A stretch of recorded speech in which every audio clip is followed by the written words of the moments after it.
salaamaaleykum wa rahmatullah mbokki internet yi ñu ngi leen di ziar di leen nuyu ci nuyu islam bi asalaamaaleykum wa rahmatullah di leen dalalaat ci seen émission angle politique di waxtaane lépp loo xam ni cité bi moo ko tax a jóg la politique ce n'est rien que l'art de gérer la cité ñu leen di nuyu bu baax di leen sant fépp fi ngeen ñu mën a seetaanee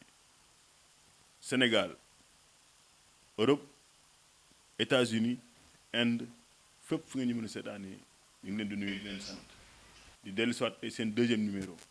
bu angle politique di dalal kilifa ko goo xam ni ràññee nañ ko ci mbaaw waaye ràññee nañ ko ci wàllu politique bu ma nee troisième adjoint à la mairie de Mbao xelip day daj ki may bëgg a jox kàddu mu nuyoo muy monsieur Alé Samb monsieur Alé Samb ñu ngi lay ziar di la nuyu bu baax. waaw ñu ngi lay delloo nuyu di la ziar di ñaan kër gi yal na yàlla def jàmm sutura liggéey bi ngeen nekk suñu borom barkeel ko bañ koy dégg fi ñuy dégg médium yu mag yi di nuyu waa commune Mbao yëpp commencé ko ci ki nga xam ne moom yàlla def mu jiite commune bi mooy le maire de Mbao di ñaan émission bi rek li tax ñu ñëw fi mooy gindi askan wi yal nañu yàlla may xel ak mat ba nga xam ne loolu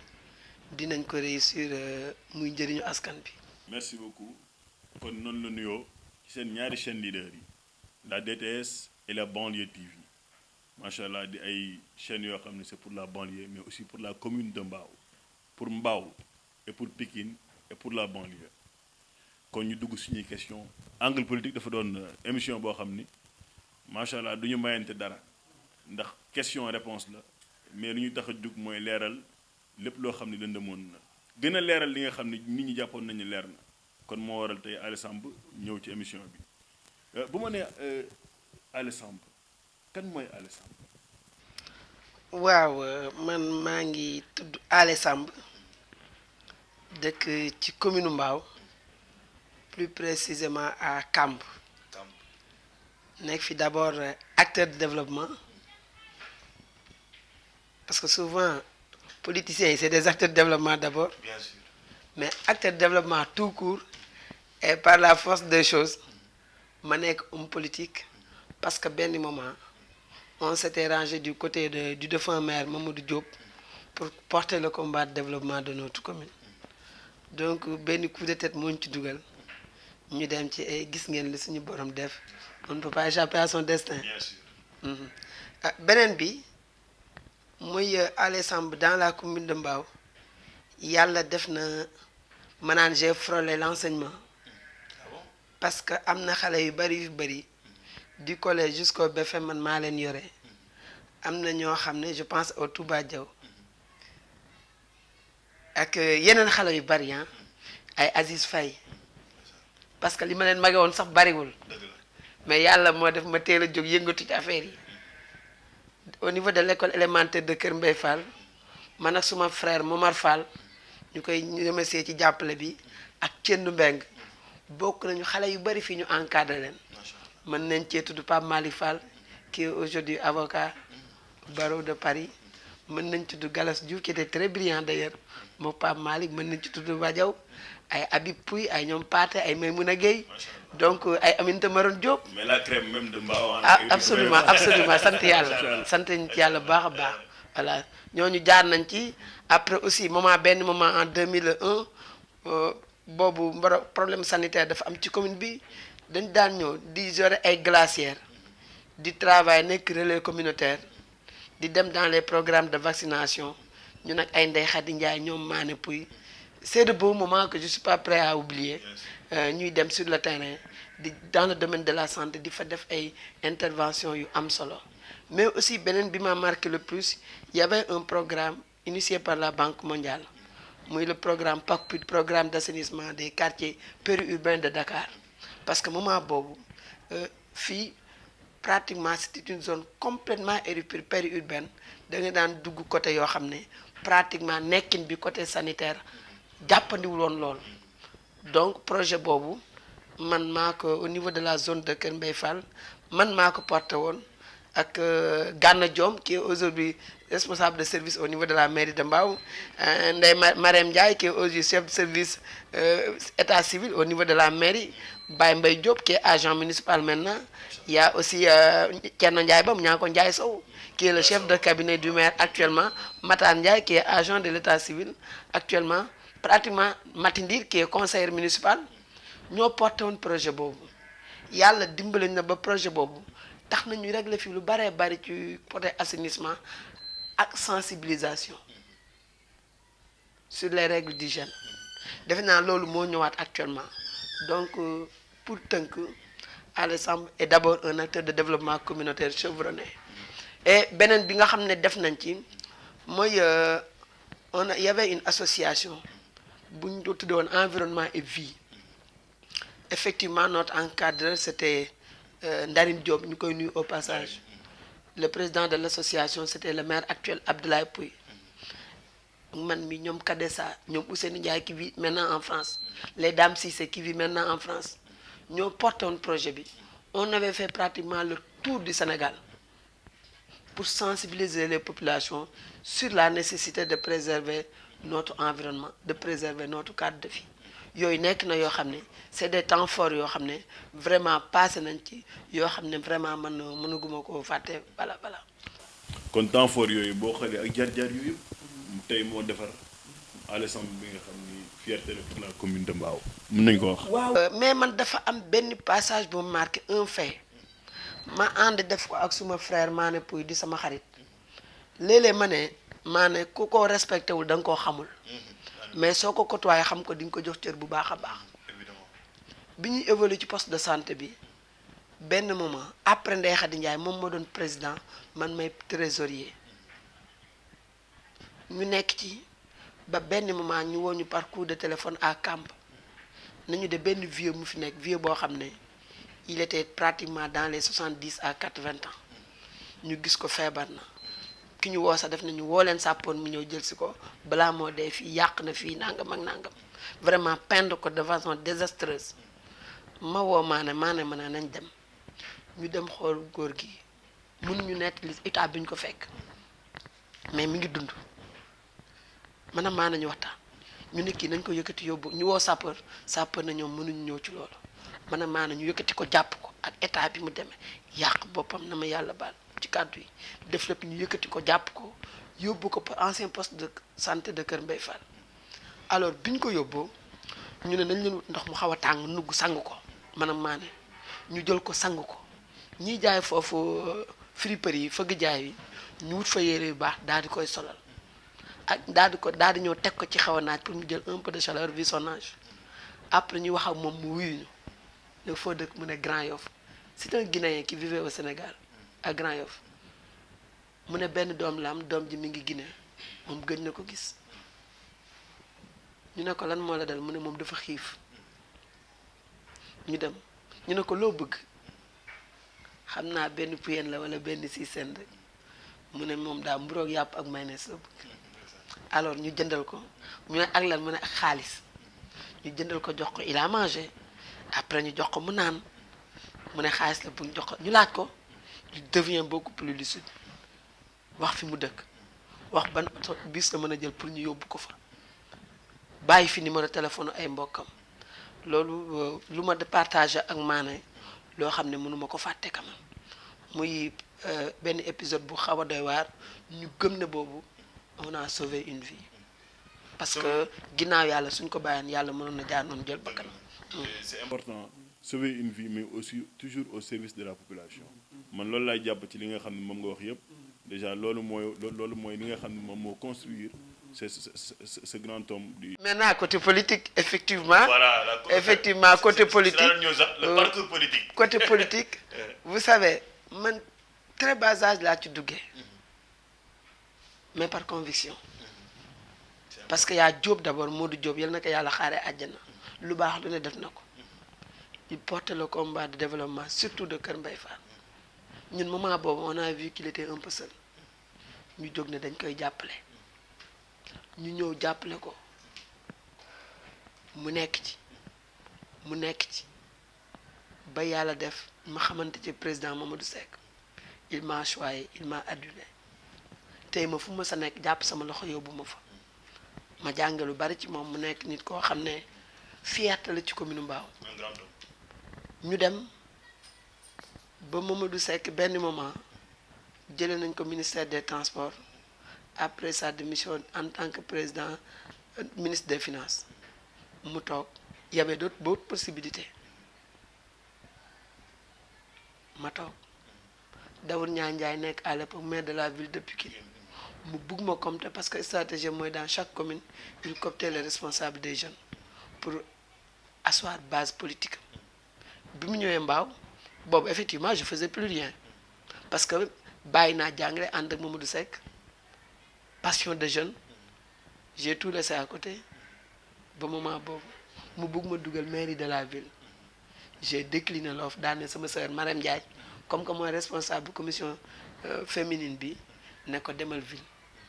moom mu dem actuellement fu lañ ko embauché présentement mooy chef service état civil commune Mbao donc ñu dem il y avait aussi Babacar Gueye son fils était après président de la cellule des étudiants Ressorts Samba Babacar Gueye yóbbu ma jettement parce que sama première formation boobu maa ko financé sama bopp c'est pour décrocher un diplôme de chef de transit Cheikh Ndoye defandoo nañu jettement qui est aujourd'hui un grand transitaire mais après bon yàlla li muy def ci destin j'ai fréquenté la direction des transports bi ma jógee direction des transports aussi ma toogaat tuuti après président Mamadou Seck bi muy dem assemblée nationale boobu j'étais le responsable des jeunesses libérales du département de la commune de Mbao mu jël ma fa comme chargé de mission j'ai travaillé avec lui donc ba après mu dem bi mu demee aussi ñu continuer def suñu chemin ba 2014 bi nga xamee ne le PDS jóge na aux affaires suñu xarit Abdoulaye Pouy nga xam ne on a cheminé ensemble UJTL les combats de développement yi ma yëpp ñoo ko defandoo ma gis ne potentiel candidat yi fi nekkoon il avait le meilleur profil su fekkee li ñu xool profil yëpp ci développement à la base mooy xam dëkk bi yéene dëkk bi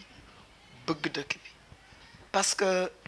gis nga inondation Tra su fekkee daan am yow mën nga ko seede parce que yow vous êtes un homme multidimensionnel fii def nga fi lu nekk xam nga ne fi ñu xamante presque ci biir inondation yi la loolu yow mën nga ko seede quartier Sougou Tool Dia Zudus Kër Mbay Fall sa koñ boobu fu ne dugg nañ fa ak le maire actuel booba c'était un responsable jeune président commission jeunesse sport ñu nekkandoo ci biir ndox mi léeg-léeg sax daan nañ fa dem ba 1h du matin 2h pour soulager les populations. Je me rappelle à Petit Mbao am na benn jour nekk nañ fa ba 2h du matin.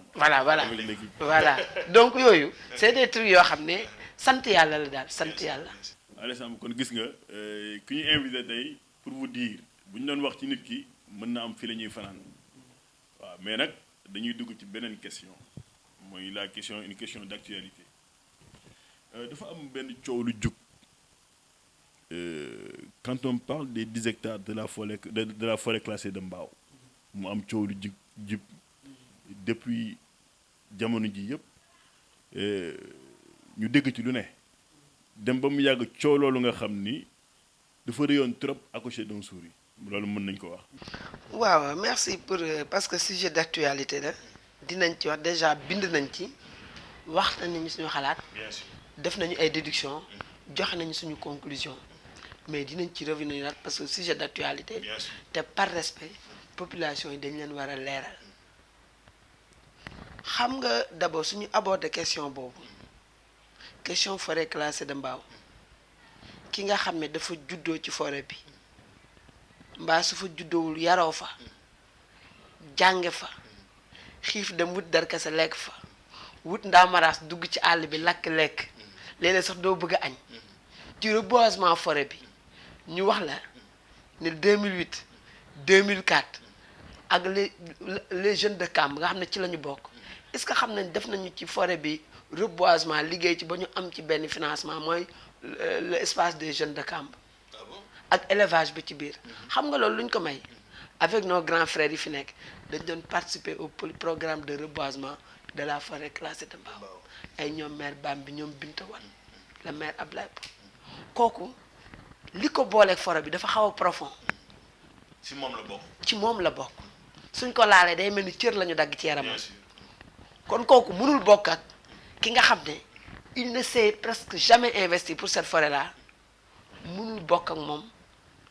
dëgg niveau d'analyse mënul bokk ak moom passion par rapport à cette forêt kay li mu ci xam rek mooy la forêt est peut-être utile mais ki nga xam ne forêt bi dafa bokk ci moom yëfam la dafa jàpp ne yëfam la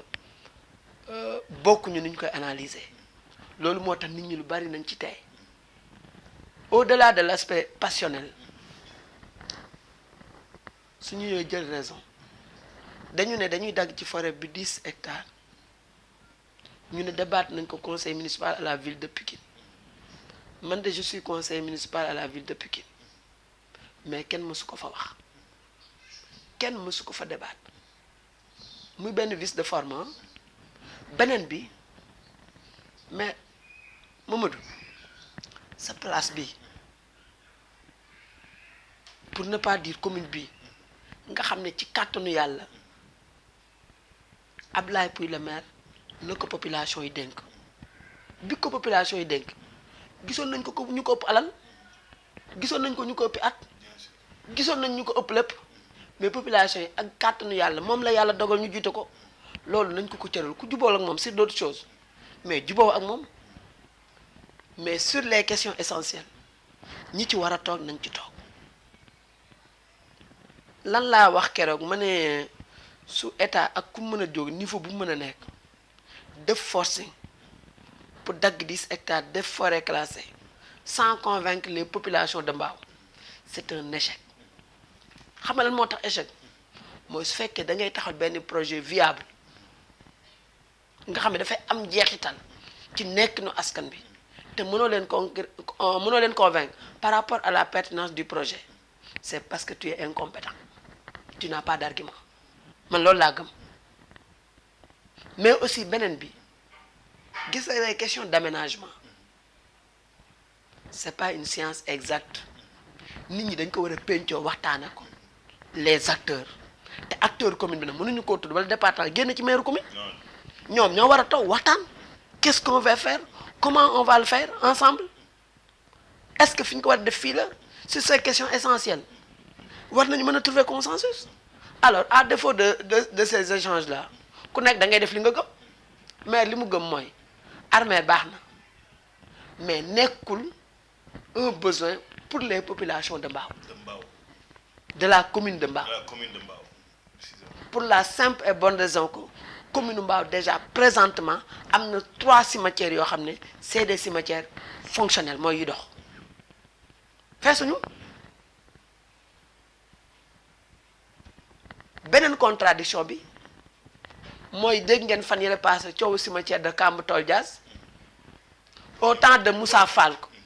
commandant Moussa Fall bi yoroon eaux et forêts sous Mamadou Seck dafa am superficie bu consistante bu ñu daggaloon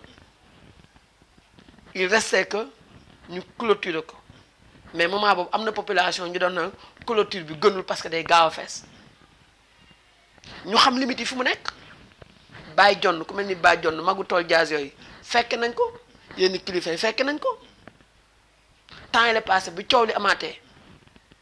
le ministère de l'environnement na ñoom amuñu droit clôturer cimetière parce que du seen prérogative mais am na droit délimiter seen forêt ñu ne on est tout à fait en phase bi ñuy délimiter forêt bi dañoo gis ne superficie bi nga xam ne initialement moom la ñu prévoiroon pour cimetière dañ ko wàññi de façon extraordinaire dañ ko wàññi sensiblement loolu ñëpp seede nañ ko ce sont ces mêmes personnes qui souterrainement sont en train de promouvoir le projet d'implantation d'un cimetière départemental dans la commune de Mbao. monsieur Alessandre loolu contradiction la ki nga xam ne dafa wàññi superficie cimetière boo xam ni mi ngi fi déjà existé na déjà daal di koy wàññi daal di koy délimiter à sa manière ci li nga wax. non moom forêt la doon délimiter mais forêt beeg cimetière yi mais xam nga espace su nekkee forêt rek la fa nekk cimetière loolu ci compétence maire la mais la nekk forêt loolu ci compétence ministère de l'environnement la. mu délimité xaw a buux xaw a lekkaale tuuti cimetière. loolu moom def naa du sama wax ñëpp a ko constaté. voilà léegi kon même acteurs yooyu. ceux qui sont au banc des accusés. tey mën nañ leen tudd. boo nee ministère de l'environnement man j'ai parlé de banc des suspects. boo nee ministère de man j'ai parlé de banc des suspects. des suspects. waaw man j'ai pas parlé d'accusé parce que mais am naa droit suspecter nit ci dara. mais am na ay accusations yu dëgg de. waaw ñoo am na ñuy accusé mais xam nga man aussi yàlla daf ma nattu leen mbir mooy man du ma demee passion lu mu metti metti lu mu neex neex du tax ma wax nit loo xam ne waruma koo wax ci sens bu nekk nag du tax aussi may def ay affirmation gratuite ci nit parce que gis nga dignité nit dafa am solo bien sûr dañ ko war a sàmm dañ ko war a respecter loo tax lu gën a bëri damay préférer wax ci ay faits pas sur des personnes gis nga pour revenir aux 10 hectares gis nga projet boobu ñun Mbao conseil municipal Mbao commune de Mbao dañoo jékki-jékki rek dégg ci médias yi ñu ne président octroyé na 10 hectares au département de Pikine pour des cimetières dans la forêt classée de Mbao loolu lañ ko dégg mais loolu vous trouvez que c'est normal. non ñu dégg ko li tax na ñu gëm ne dëgg la mooy bi ko maire déggee il a fait un poste mu mel ni nag loolu dafa jëfurle gaañ mooy élément déclencheur bi les imams de Pikine ñu woo leen aiguillé nañu def ci déclaration les délégués de quartier de Pikine ñu woo leen ñu def ci déclaration Maguette Seck premier adjoint au maire de la ville de Pikine wax ci kële Matar Diop muy adjoint au maire de la ville de Pikine un très proche du maire de la ville de Pikine wax ci mais aussi li ci gën a accablant mooy les délégués de quartier les imams bi ñu de wax dañu confondre dans le remerciement le ministre de l'environnement Abdou Karim Sall parce que ñoom dañ ne moom ak Timbo ñoo porté le plaidoyer auprès du président pour que mu sotti parce que président parfois day am fa opposition boobu da nga koy aider à la prise de décision mu jël décision bi loolu moo tax mais suñu la dee jiñ dara di ko wax mu neex mu naqari nga ne collu noppi mais nit ñi dana ah ku ne cell wax la. qui ne dit rien. consent tout dépendra de la circonstance bien sûr. bien sûr mais day am côté boo xam ne moom suñu la jiñ loo xam ne c'est négatif nga war ci yow mu nekk un sujet vital waxoo ci ah nit ñi mën nañoo jaar ku ñaaw ci yow njort bul ko mere ah donc loolu am ci nit ñi di ci wax le ministre de l'environnement recevoir les jeunes de la plateforme muy jeunes yoo xam ne dañu engagé wu porter combat pour dire non à la déclassification de 10 hectares dans la forêt classée de Mbao pression bi intense lool ñoom ñu recevoir leen li ma dégg ña fa dégg audience bokk mooy dañ ne kilifa ga nee na moom yëgul te nu y a aucune procédure allant dans ce sens. kan mooy kilifa gi. Abdou Karim Sall. mu ne yëgul tinu loolu te amul li ñu jaaxal na yëgul tinu man mënuma weddi a priori kilifa mu wax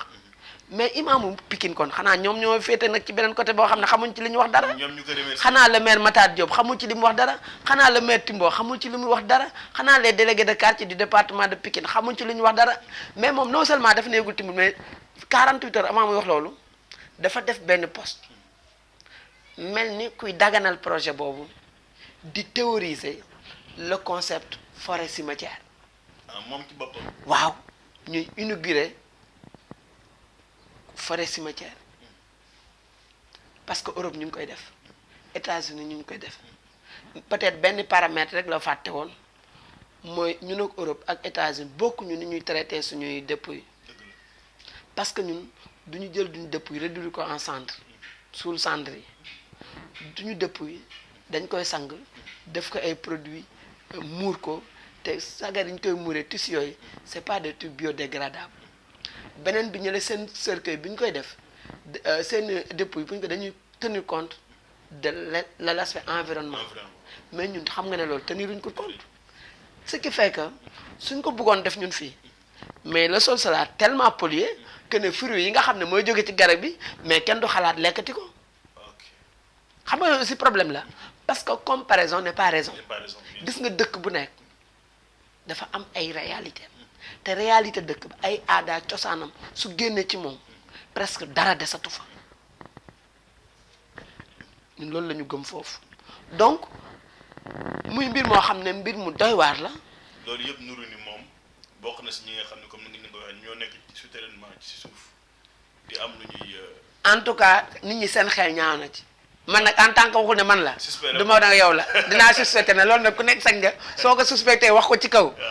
su la neexee mais su la neex nga suspecté ko sa biir xel ak sa parce que on peut condamner le corps mais on ne peut pas condamner l'esprit. bien sûr voilà voilà. mais léegi problème boobu instant bii nii. ci instant bi ñu toll fan la toll. waaw defe naa daal su ma juumul comme que le ministre de l'environnement moom mi nga xam ne mbiru forêt classée moom la président dénk ci mbaaxam mu yore ko nee na procédure boobu amul man dinaa jàpp ne amul jusqu'à preuve du contraire parce que nag xanaa su fekkee respecté nañ ko ganu su projet bu mel noonu waree am mu war a kii nga xam ne war na ci joxe avem dinañ ci joxe avem nag au moins balaa ñu koy décret bi di génn wala man de su ma doon moom loolu su amee ñu toog ko ba mu ñor comme ni mu ko waxee yëgaluñu ma ci dara dinaa xam ne ñii ne jox weguñu ma te ku nekk fenn weguñu la dangaa war a tekk seen doom ba tànk xooli leneen loo def parce que nag mbaaw baaxoo na loolu bañ waaw